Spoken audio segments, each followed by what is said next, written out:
We unpack. We unpack. We unpack. Coming to your live boxing ego unpack. Yeah.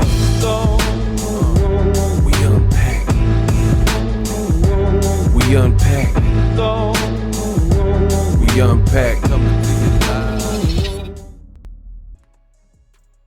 Former Terence Crawford opponent, Mean Machine, Usyk Velasquez, he breaks down Canelo versus Crawford. And his take was pretty interesting. In this video, I'm going to break down what the man said and, of course, give you guys my thoughts. So you don't want to miss it. What up, Fight World? It's your boy Ego, and I'm back with some more boxing. Listen, I just watched an interview with Usyk Mean Machine Velasquez. It was on Fight Hub, and I watched the whole interview. It was sent to me by fans. Shout out to the fans keeping me informed, sending me content that they want me to talk about. Make sure you guys, always tune into the channel. But Mean Machine, I'm just going to paraphrase. You guys can watch the full interview if you want. Mean Machine has some interesting things to say. He basically said that when the fight was just a rumor, before the fight was actually announced, before we seen face-offs and all that, he basically said that he viewed the fight as like a bridge too far for Terence Crawford. Like, Crawford, I don't know how he's going to win this one, blah, blah, blah. But then he said more recently, after maybe giving it more consideration or whatnot, his opinion has changed, and now it is a very winnable fight for Terence Crawford. And I believe when you listen, he says that he would favor Terence Crawford, and where his mind is right now, he's favoring Crawford to beat Canelo Alvarez. And then he attempts to explain. That's where it gets a little bit shaky.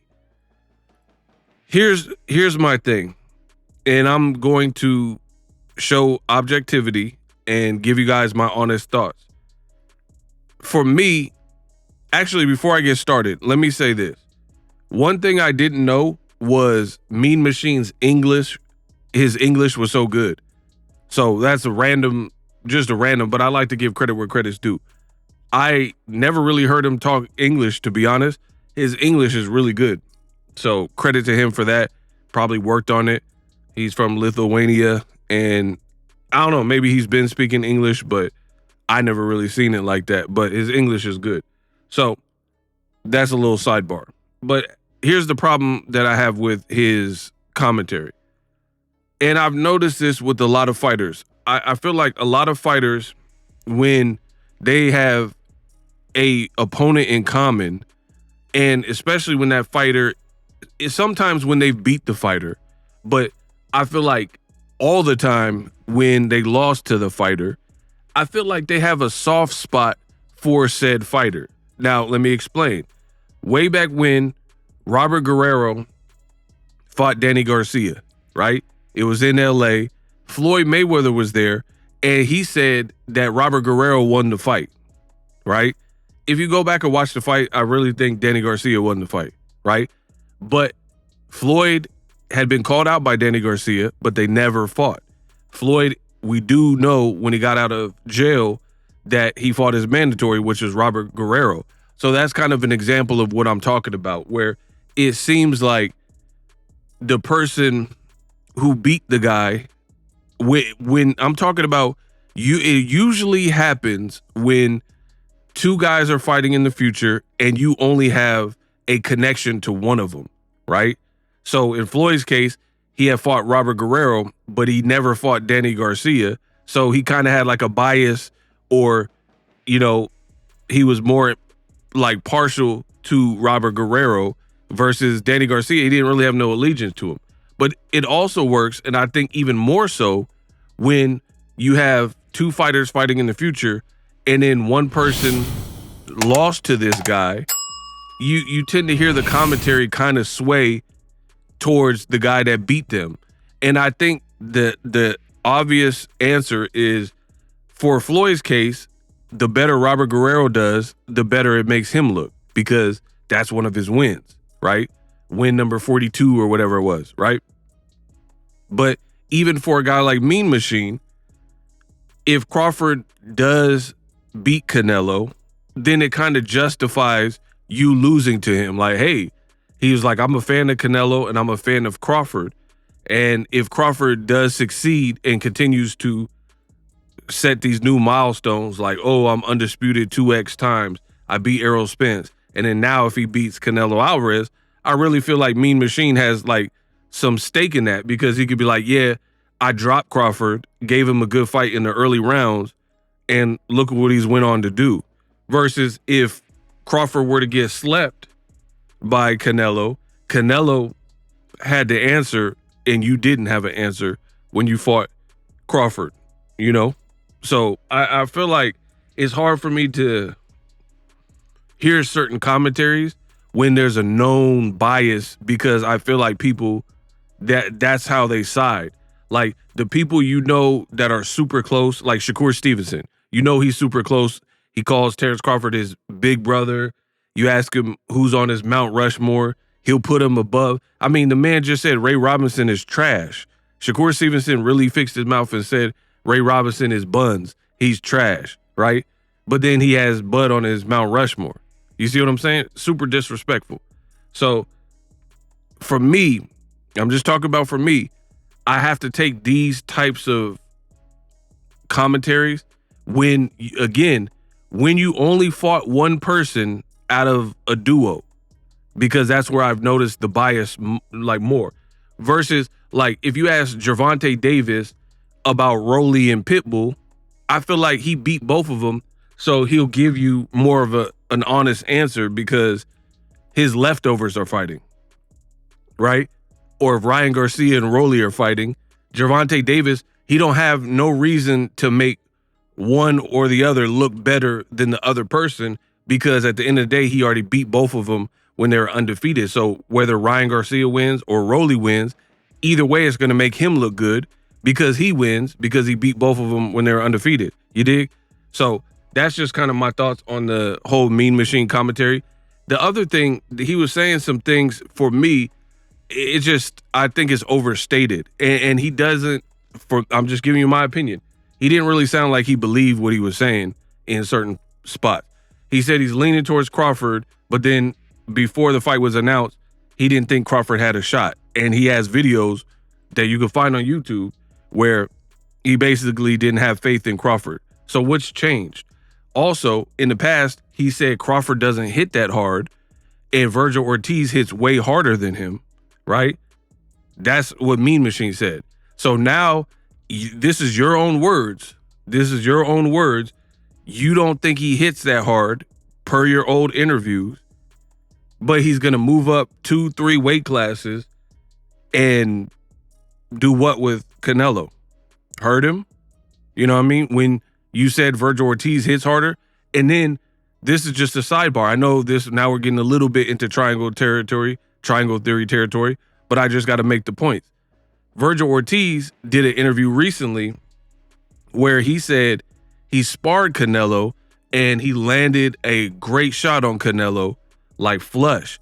And he said he mustered up all the strength he could and hit Canelo as hard as possible. And Canelo just ate the shot and was like, "Eso, eso," and just was like, "Yeah, give me some more of that." And he was like, "What the heck?" So that, to me, when I'm talking about, like, I don't have a horse in the race. I don't care if Canelo or Crawford win. I'm hoping for a double knockout. I already told you that. But for me, when I'm breaking it down, some of this stuff don't really make sense. When Mean Machine said Virgil Ortiz hits a lot harder than Crawford, previously thought Crawford had no chance. Now he's saying he's favoring Crawford to win. And then he's saying it's 50-50 in the same interview. So to me, that becomes confusing. And then just for a sidebar, that point I made about Virgil Ortiz, where Ortiz said he hit Canelo in sparring as hard as he could, and Canelo just ate it like it was nothing. So that's why weight classes matter, because Virgil Ortiz got cracks to them guys at 47, 40, 54. But then whenever he sparred Canelo, Apparently, Canelo was able to absorb the shot. That's why I don't really like the fight, because I feel like it's a stretch. It's a reach. You got two great fighters, and they should be great where they're at. Canelo should be fighting David Benavidez and the likes of that. And then Crawford should be trying to run through guys at 54. That makes more sense. And you could have made some very good fights in that arena, my personal opinion, right? Like, imagine Canelo versus the guy that beat Caleb Plant, right? That would be good. I wouldn't mind a fight like that. But now, to me, I feel like this fight's a reach, and they're just trying to milk two people with name cachet, even though they really shouldn't be fighting each other. Now, as far as Mean Machine, he just didn't sound fully committed to what he was saying. That's my honest takeaway from it. Maybe he really believes it, and just I'm interpreting it different, but the way he conveyed it, it didn't really make me believe what he was saying. That's why I like hearing the same media did an interview with Gabe Rosado, and Gabe Rosado, I like his take, and it sounded like he believed it a lot more. He had conviction when he was speaking. He was like, I don't see how Terence Crawford is going to hurt Canelo, because I box, and it's just different when you move up in weight classes, blah, blah, blah. He was like, I'm 180, 190, so when I spar, you could be a murderous puncher at 47, 40. When I spar you, it feel like pillows. He sounded like he meant that But then with Mean Machine, he sound kind of like he's a straggler, like he's kind of like on the fence a little bit. He was also saying something that I think is super overstated, and that's weight don't matter. Weight don't matter. Listen, I know Floyd Mayweather is a GOAT, and he popularized that, talking about weight don't matter. I'm here to tell you that is cap. The other thing, for me, when Mean Machine in this interview, he said and brought up Usyk. Bro, please stop. Like, I really am starting to question the people who commentate on boxing. Like, is there an ulterior motive? Are you seeing the same fights we're seeing? I hate when people bring up heavyweights into this particular conversation, talking about Usyk. Bro, Usyk is like 6'3", and he was a cruiserweight, so he's weighing 200, 205 pounds or whatever. And then he moved to heavyweight.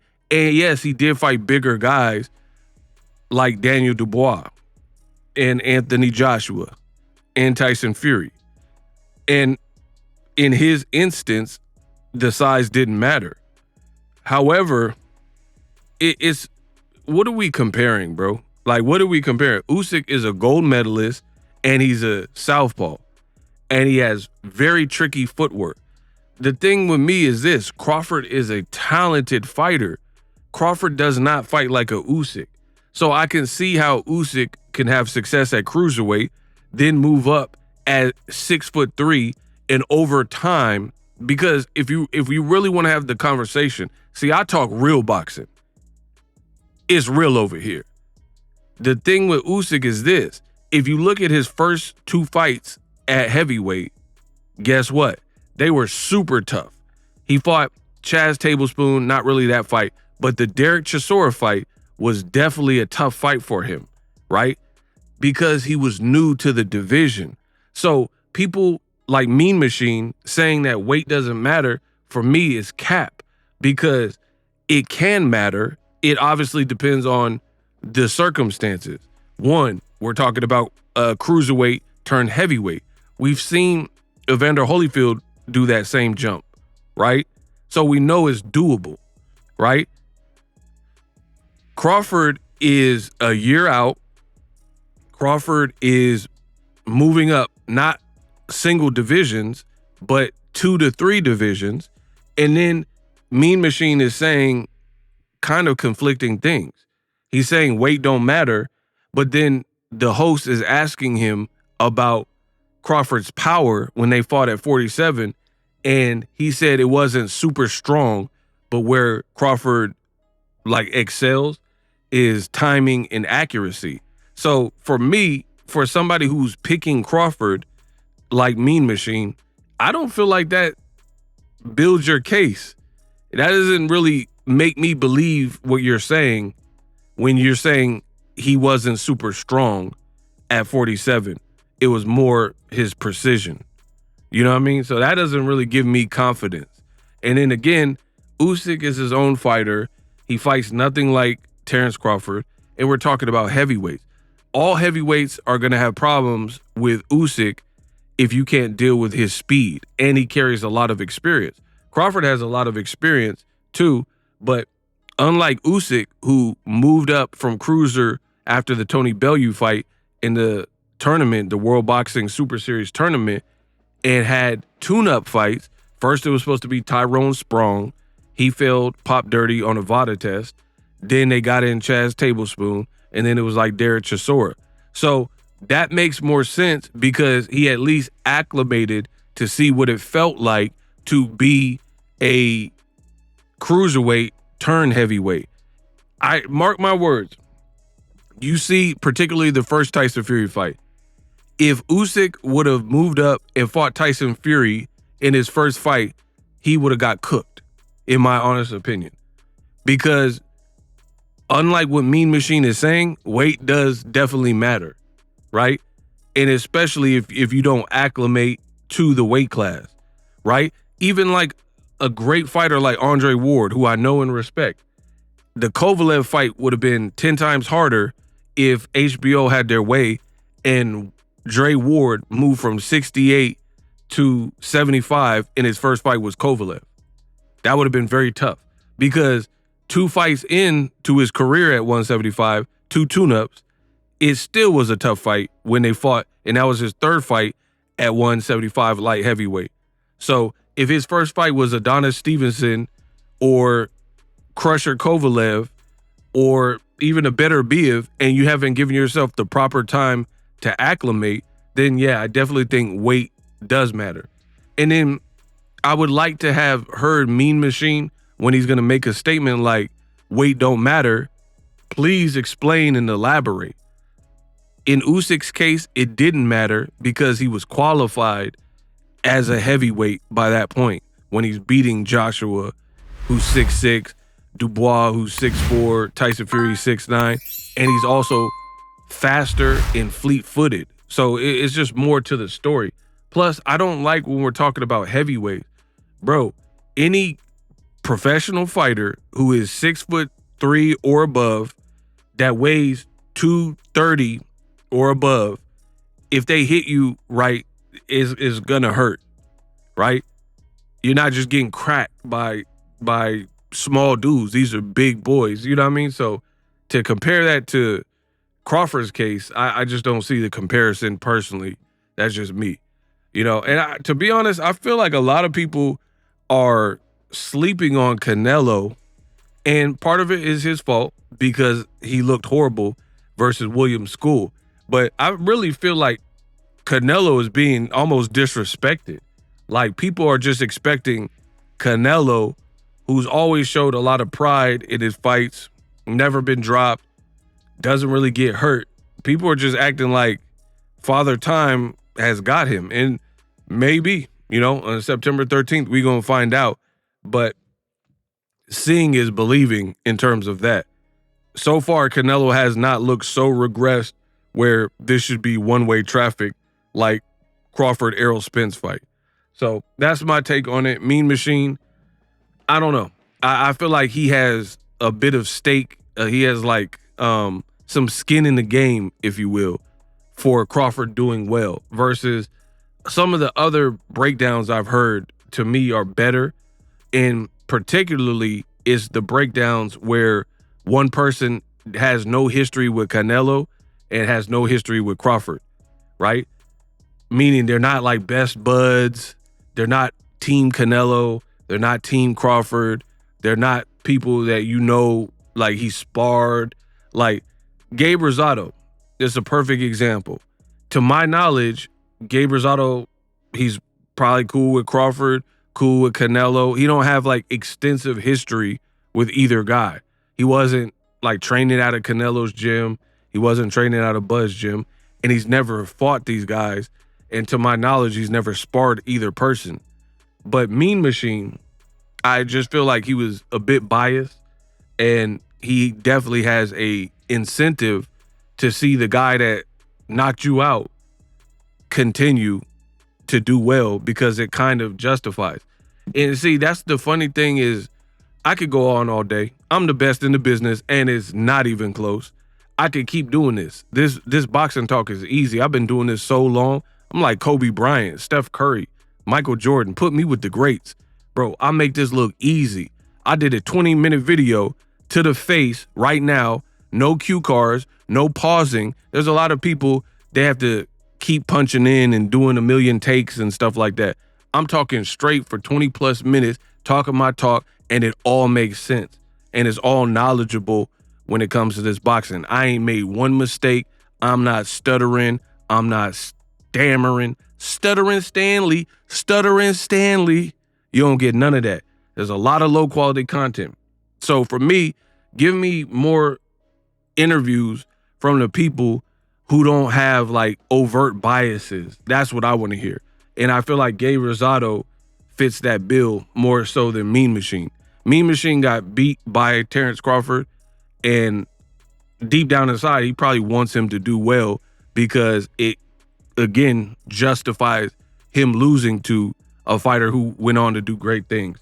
Versus if Teofimo Lopez loses to George Kambosos, and then Kambosos should have lost to Maxie Hughes, Lomachenko stops him, Richardson Hitchens stops him thereafter, and all his other performances after the Teofimo fight, Kambosos didn't look so hot. Devin Haney beat him twice, easy. You see what I'm saying? So that makes Teo look worse by losing to him, right? So I think it's kind of the same thing. I think if Teo had it, he would probably preferred Kambosos went on to become a champion again, because it would kind of justify him losing. But when it doesn't happen, and then Kambosos gets cooked by multiple people after you, but he had enough that night to beat you, it makes you look worse. So I think that's kind of what it is. I don't have nothing against Mean Machine personally. He spoke his truth, and I'm speaking mine. But in my personal opinion, just to say weight don't matter, I rebuke that, and I reject that deposit, because weight definitely doesn't matter. Then why is Crawford changing his body type? Crawford got all the skills in the world. Why is he changing his body type? See, deep down, that's why people, they don't want to debate with me, because they can't win. Resistance is futile, right? Answer that question. If what Boxing Ego is saying is cap and it don't make sense and Mean Machine is right, weight don't matter, then why is Crawford substantially changing his body and his phenotype, and he looked like a different fighter, like more massy, more bulk, but weight don't matter? You should be able to come in bricked up the way you looked. The bricked up sound crazy. That sound crazy. But you should come in like you looked versus Madrimov, more so than physically gaining extra poundage to, I'm gonna cut the video off. I'm saying too many crazy words. Bricked up, poundage. I didn't cook so much. Now I'm just saying crazy words. So I'm out of here. We unpacked. Live streaming can be tough, which is why I use StreamYard. Click the link in the description for StreamYard, which is an awesome tool that enables you to set up your stream with ease of use. Get great results with live streaming. It's what I use. Stream to social media with ease with StreamYard. Live streaming is here to stay. Engage with your audience using StreamYard. Great way to reach out to your audience and connect. So you need a tool that can do that.